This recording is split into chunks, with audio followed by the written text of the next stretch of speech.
Wonder Woman 770, Becky Cloonan and Michael Conrad writing with Travis Moore again on the main story. We'll get to the backup when we get to it. So that's when I had a lot of weird stuff get into it, because it was like, okay, Wonder Woman, because of where she went at the end of, Infinite Frontier Zero, or the end of Death Metal, but then specifically the end of Infinite Frontier Zero, where she kind of rejected the offer, and it seemed like she was trying to go back down to Earth, but given the solicits for everything else, it didn't seem like she was going to make it. Like, she's going somewhere else first. And this kind of becomes, okay, this is where she is right now. So I don't want to call it a dream, because it's not a dream, but it's kind of, this is one of these comic stories where the character is trapped in some kind of loop, or some kind of, mystical world that's separate from everything. Yeah, so we kind of knew from Solicit she's in the sphere of the gods, which when you look at multiverses, it kind of lays outside the multiverse, like it kind of wraps it around. So who knows what that means in the Omniverse at this point. But yeah, so if you are familiar with, Viking mythology and Valhalla, it is a time, no, I don't want to say a time loop, but it is one of these things where, you go, you fight, you die, you wake up the next day and do the same thing. Yeah. It kind of reminds me of like any story where a character's trapped in like a town or something like that, where something weird's going on and clearly like part of their memory, and that's true here. Like Wonder Woman doesn't remember everything. She remembers her name's Diana, but she does not remember Wonder Woman. She does not remember the specifics of who she was. She kind of remembers that she was like invulnerable to weapons, which he thinks, is kind of funny, because if she was, she wouldn't end up in Valhalla. Well, she also remembers at one point that she thinks she could fly, but so that's the other thing, is that she has none of her powers here. She's just seemingly, I'd say mortal, but technically she's waking back up and like fighting every day. So mortal's not exactly right either, but no powers. So she's in, a version of Asgard, where they fight every day. When they eventually die, they spend the night in Valhalla, and then they wake up the next day, and it's time to fight again, basically, after maybe a bit of rest. And she meets this character. Is it Siegfried, I want to say? Siegfried, which there is an old Germanic poem that's about Siegfried and his quest for the sword. And it's been copied. It ends up in all sorts of mythologies. I figured Connor would have had a real good time with this one. But yeah, that's his sword, and it's well known, so I'm sure that'll be a key to whatever's going on into the future, because they keep pointing out his sword. His name is Graham, and yeah, but he's there and is kind of her guide to everything that's going on, and love interest as well to an extent. I mean, there's kind of there's a moment, because they're drinking in Valhalla together, and he's giving her lots of this mead. Says it's really strong because Odin's son likes it strong. As she puts it. But she ends up waking up in his bed, and he's like, no, nothing happened. But they're flirting a lot. But if I ever complain about dialogue, is it later on when she's talking to the squirrel, she says, "Oh, I've got a thing, not a date, but I did make a promise to be somewhere." And I'm like, why is she talking like a teenager? Like, I don't like why is she talking about this like? She's a grown-ass woman who's not shy. Like, why is she like tripping up and like be? I guess maybe it's trying to tell her she does have some sort of romantic feeling for him, but I don't know. It felt weird for her to say that. Well, it's as she's figuring stuff out again. Like, I don't know. She just feels awkward. How do you feel about this story conceptually? Like, this is what we're doing for at least an arc in Wonder Woman. I enjoy it. I mean, I'm not going to be mad at Wonder Woman plus Vikings, right? And playing with the different mythologies. So, here it gets in there, because that squirrel, Ratatosk, is in Norse mythology, right? There's the World Tree, which we get introduced to, Yggdrasil. And Ratatosk goes from the roots to the top so people can communicate, right? So he's kind of like a messenger on this tree. So as soon as he popped up, I was like, oh, okay. There's some more mythological stuff going on, because the World Tree connects all the different realms. And by doing so, is almost like an interdimensional gate. So I'm wondering if this, whatever brought her here, right? Because Radiscos is like, well, if you're here, I kind of brought you to help, Yeah. Oh yeah, I mean, Wonder Woman doesn't obviously know how she ended up here or exactly what led her to this place. The squirrel, and I'm saying squirrel because it's mostly a squirrel. It's got a little horn as well, but it's a squirrel. Yeah, he has a little tusk. So the name actually comes from, old Norse for, what is it, like tusk rat, right? So ratatosk. So we'll go with a squirrel with a horn on its head. Why not? Yeah, it looks cool. And obviously every time she sleeps, she has like not even a dream, like someone who knows who she is trying to talk to her and tell her where she is and explain, you don't belong here, you have powers, you're Diana of the Mascara. I did think I noted, because there's a silhouette, the first time we have this sort of sequence in the all white and black, the figure, whoever it is, says, I get it, this place is kind of cool. The fact that they say kind of cool implies that it's not like another godlike character. That sounds like a human character that's trying to talk to her. Or someone that spent a lot of time around humans. someone who would speak that casually, I guess, is the...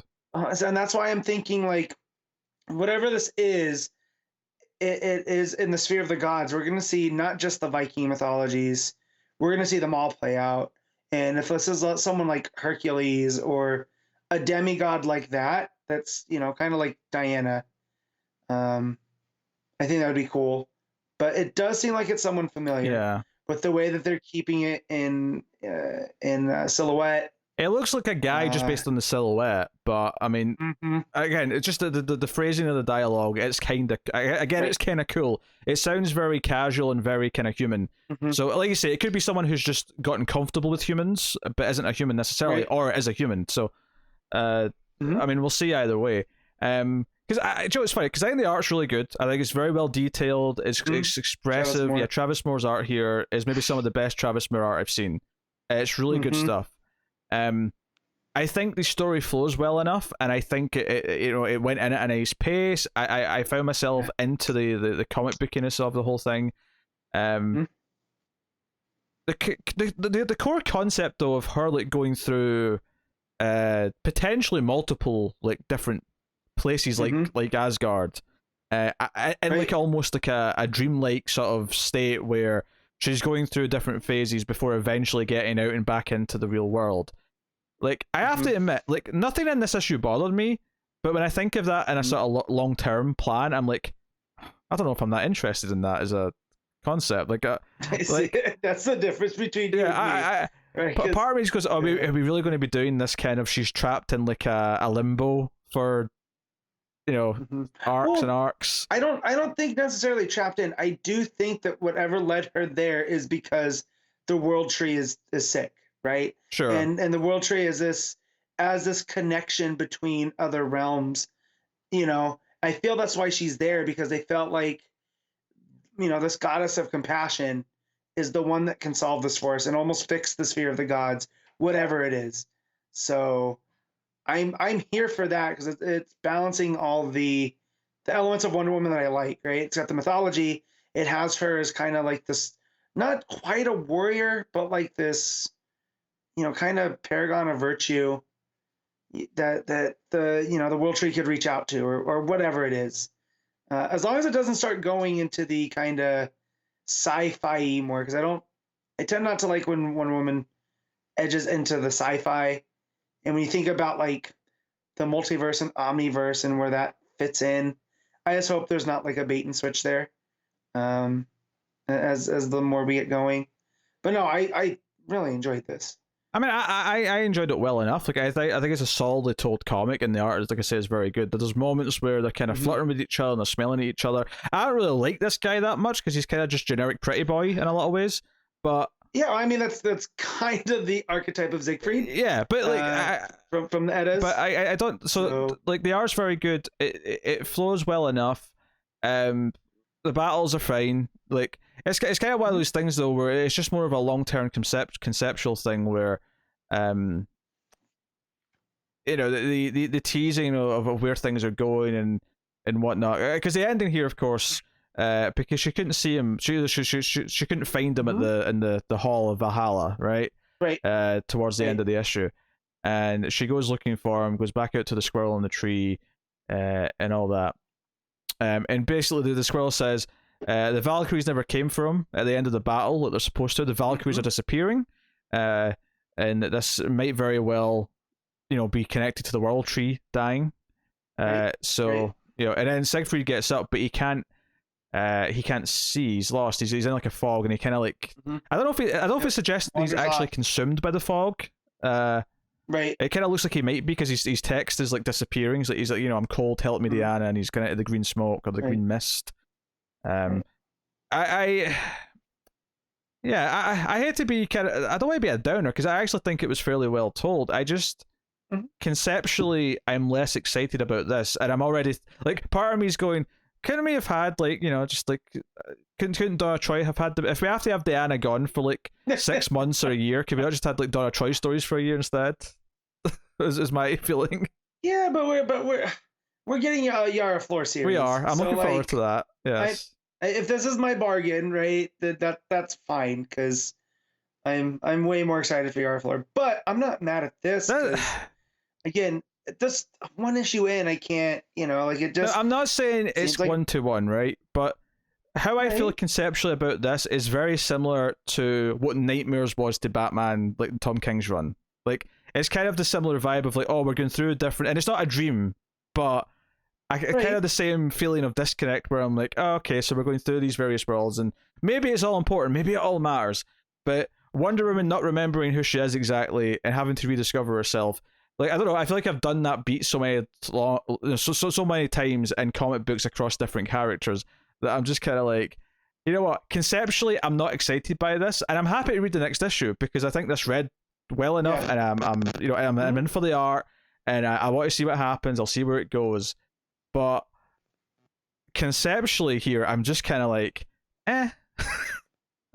like, I mean, I kind of figured that from you because you're not big into the mythological stuff like me and Connor are, so I'm not surprised. But at the same time,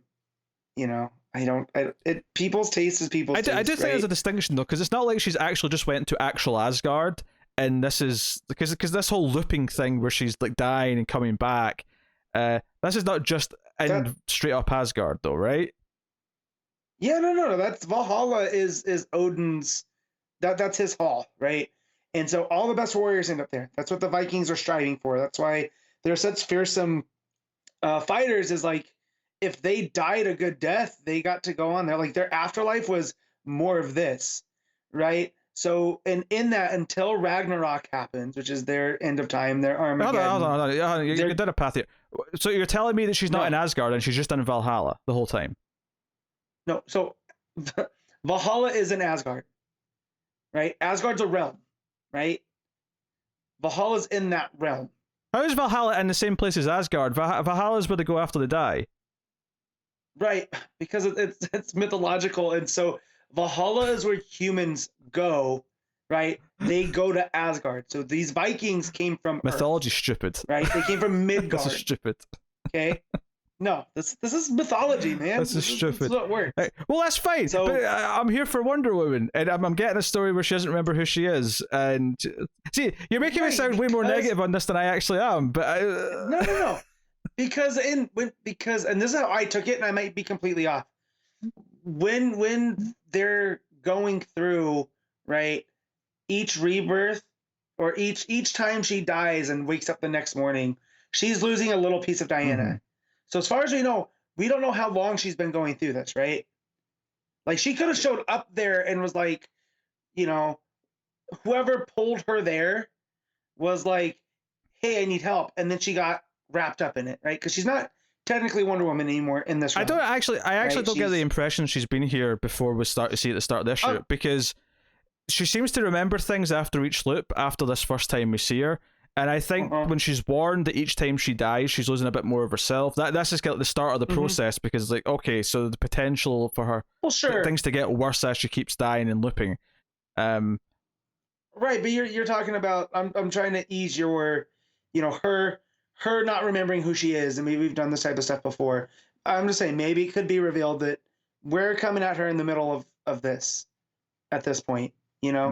I don't know, but as someone that loves Norse mythology and likes Wonder Woman, merging of the two is something that I think is pretty.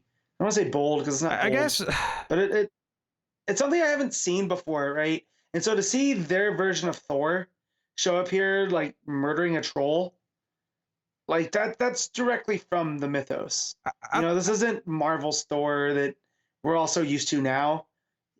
This is a very, from the stories. I think it's a two-sided thing. One is that I've seen the character doesn't quite remember who they are. They have to refine themselves done enough times that I'm just kind of bored by it. And two, one of the things that we all said after, coming towards the end of Future State is we were excited for books to not be this weird future thing anymore and to be back to continuity. And this is very much not back to, Wonder Woman continuity in the DCU. This is still a very separate thing. But we knew that based off of the end of Metal because of her choice. No, we didn't know that, but I'm still less excited by it. This was always kind of the weird book. I'm like, why does Wonder Woman even have an ongoing book right now when she's not supposed to technically exist? Right, so you're bringing that in. Yeah. And I get that. Well, yeah, no. Whereas I feel like I'm just here for the ride. Yes, but what I'm saying is that this issue's goal was to sell me on the concept of whatever this book was going to be for the next while. Mm-hmm. And I think the quality is pretty solid, but conceptually it didn't really sell me because I'm like, this. And here I'm in more than ever. It's exactly what I wanted it to be. Yeah. Honestly, I think it just comes down to taste, right? I think it's just like, I'm okay with the story being what it is just because of, what I'm okay with. Whereas you wanted that kind of, you'd rather not have a Wonder Woman story if it was going to be this, right? Like, I'd be fine with this. Almost a run back. If this was a mini, there was just someone's doing some weird Wonder Woman tangent thing where they wanted to put her into all this mythology stuff, great. This being the main Wonder Woman book is kind of like, I don't know. I hate to be a dad because there's things in the book I like. I love the tease at one point where she's like the narration is saying that she's going to meet the biggest baddest thing in the land, and she's looking out at these these giants in the distance, and then the squirrel's like, no, not them, me. Which, by the way, almost like a meta point, like the squirrel was kind of implying that it could hear the narration in a weird way. Yeah. Well, because if we're believing everything about Radisson, it is the messenger that goes between the realms. So of course, if it can go between the realms, that means it's kind of an extra dimensional entity. So, I'm not quite sure if it's going to go the meta vibe of that all, but yeah. Yeah. So, yeah, I just think that conceptually this is not what I want the ongoing book of any of the superheroes to be. So, and I knew you'd be seduced. You'd be seduced with Asgard, and you'd be seduced with Vikings, and yeah. But even if this was like Egyptian mythology, which I know next to nothing about, I still think I would enjoy it just because I do have that. I like mythologies. I like the different cultural takes on the same ideas and whatnot, and so. But yeah, Vikings is just the cherry on the sundae. It's like an episode of a TV show where the main character wakes up in some sort of weird place, and they don't know why they're there, and they spend the episode trying to figure out. And but at least in a TV show, if it doesn't work, then it's over by the end of the episode. With a comic book, we've got at least 6 issues, and my concern is that we're going to be going through multiple different realms, doing the same kind of shtick for several arcs before we finally get to whatever. I'd say I don't necessarily know that. I don't think it's going to be the same shtick. Okay. I feel like her not remembering is going to be a Valhalla thing, and then when she ends up going to whatever else is in the sphere of the gods, because who knows who else is what lies in there. We could get, if we want to play with mythos, we could end up with Diana versus Cthulhu at one point. And that would be completely different than what this is. So if this keeps up over the next 2 issues, then yeah, I think you're justified in your worry. But again, I'm not going to tell you like, oh no, you're wrong, because again, it's for taste. And when I was reading this, first thing on Tuesday, I was like, I don't know if he's going to like this. There's a lot of swords and sorcery kind of stuff going on. That's not even my problem with it, though. My problem is just how tangential it feels. Right. And so, and with the swords and sorcery, it's like it feels. It's just. I mean, maybe they'll do something important for a character arc where she'll discover or learn something by the end. But it feels like we're doing some sort of weird, wacky side story with Wonder Woman because she's not allowed to be main continuity for a while. So it's not because they had this great idea, it's because she has to not be around because of the way, Infinite Frontier's going, because of the end of Death Metal. Like, she's not allowed to be involved for a while because of continuity.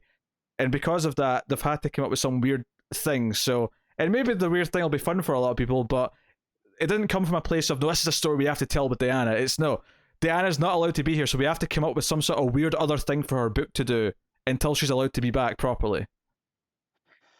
I mean, that's kind of where Bruce was forever, right? With Falling Through Time. And you didn't like that. Well, no, but that was a separate miniseries. I was enjoying the main Bat book at the time. Right. Now I know what you're saying. But no, Dickens Batman was great. I was living the high life during that era. No, I know, but I'm talking about just the return of Bruce Wayne. I get how these are similar. Now, when you say that. Yeah, that 6-issue miniseries, Return of Bruce Wayne, did not like it. Did not like that book. Yeah. But I'm just saying, like, but that was there because Morrison was doing other stories without Bruce. Yes.